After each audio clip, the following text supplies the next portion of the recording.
Mas essa 10ª praga tem uma coisa muito importante que nós devemos olhar. Como é que foram preservados os primogênitos? Como é que foram preservados? Foram preservados por quê? Porque foi pintada a soleira da porta do povo judeu com o sangue do cordeiro. Aí está, meu irmão, o segredo de uma vida separada. Aí está o segredo de uma vida escolhida.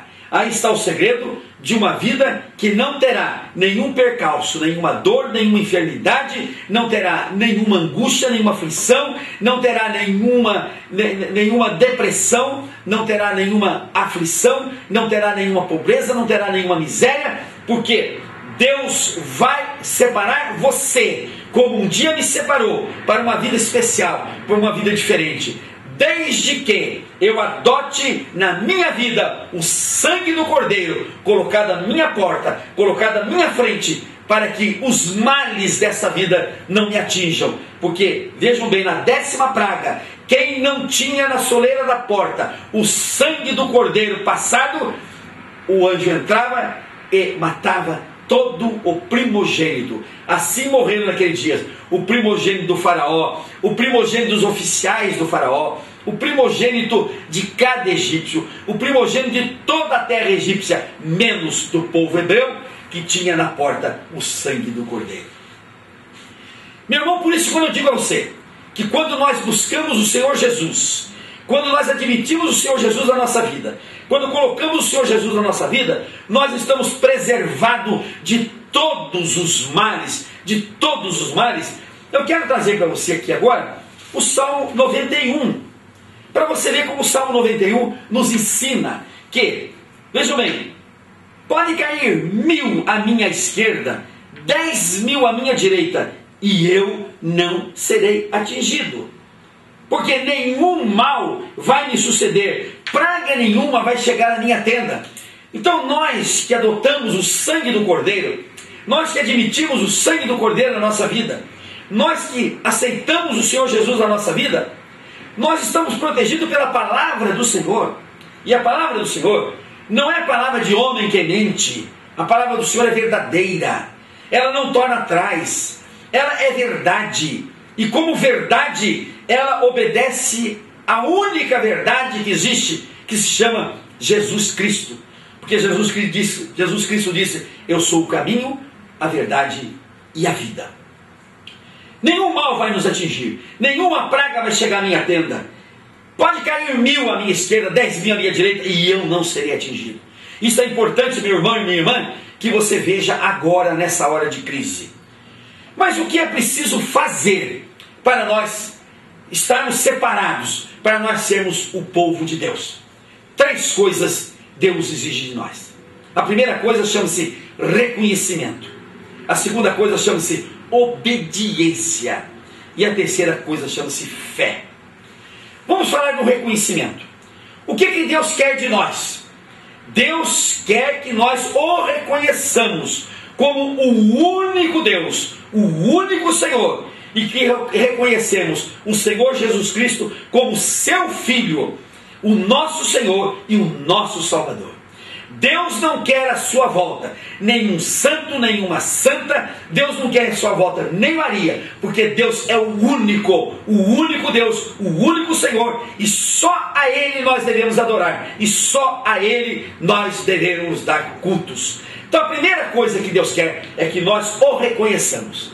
Se nós não o reconhecermos, nós não seremos o seu povo, estaremos no povo do inimigo, estaremos no povo do faraó, estaremos no povo do Satanás, e lá nós não teremos a diferença. Nós teremos a diferença quando nós somos o povo de Deus. E para sermos o povo de Deus, primeira exigência é que nós o reconheçamos como nosso único Deus, e ao Senhor Jesus como seu Filho unigênito, Senhor e Salvador nosso. Quando nós o reconhecemos somente a Ele, nós estaremos como o seu povo. Fora disso, nós estaremos no povo do Satã, no povo do faraó. A segunda exigência é a obediência. Nós temos de obedecer à lei de Deus, porque a Escritura Sagrada é a palavra de Deus, é a sua lei, é a sua ordem. Então só será povo de Deus quem obedecer a sua ordem. Só será povo de Deus quem obedecer a Escritura Sagrada. Só será povo de Deus quem obedecer isto aqui.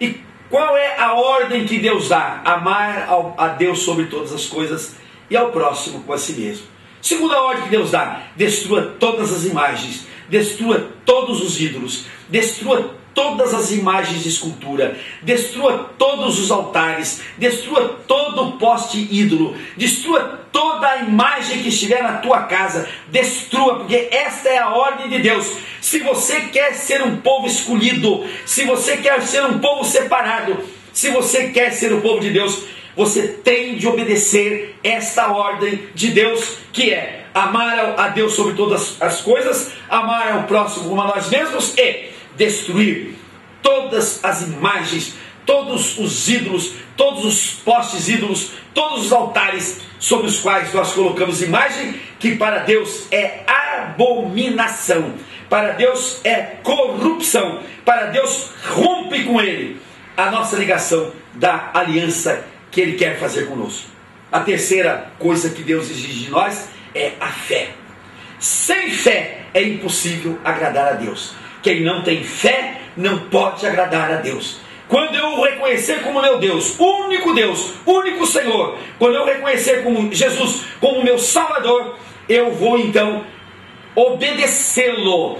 E depois que eu obedecê-lo, eu vou ter fé na sua mensagem. E qual é a mensagem que Cristo nos dá?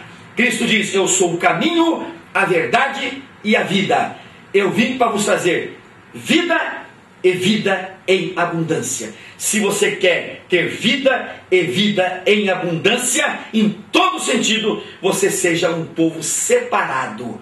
E este povo separado tem de reconhecer o Senhor Jesus como seu único Senhor, como seu único Deus, como seu único Salvador, sem nenhum intermediário, destruindo todas as imagens e tendo fé única e exclusivamente no Senhor Jesus, nosso Senhor e nosso Salvador. Que o teu coração escute esta palavra e tenha paz e prosperidade e saúde. Em nome do Senhor Jesus. Amém. Assim seja.